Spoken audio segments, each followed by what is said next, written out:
City, nag-enjoy ang mga bata sa kanilang taunang trick or treat. Suot ang kanilang mga costume, umikot ang mga bata sa mga bahay upang bumati ng trick or treat kapalit ng mga sari-saring candy at chocolate.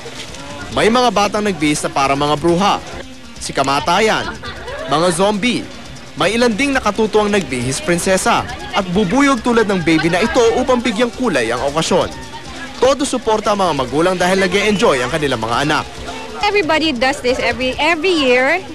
The kids are always looking forward to this event every year. That's why we make an effort to do this for them, actually. Pagkagat naman ng dilim, agaw pansin ang bahay na ito na tila samot-saring maligno ang bantay. Kahit saan ka tumingin, may nakakatakot na mukhang haharap sa iyo. Gusto raw ng mga may-ari na maiba, kaya't maliban sa nakapangingilabot nilang disenyo, sila mismo ang gumawa ng kanilang mga dekorasyon. Basically, we just recycled some old stuff that we had, and then we just recycled some things that aren't of any use anymore, like unused boxes, unused plastics.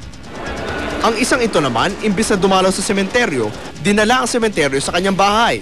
Nakatuwa naman nilang magbigay pugay sa mga kilalang personalidad ng siyensya sa lapida. Yung mga names po, mga famous scientists. Tapos ito po, nandito po, parang idea lang po namin na parang trip lang po. Sa alabang maging mga nakatatanda, willing-willy rin sa pagrampa sa isang Halloween costume contest.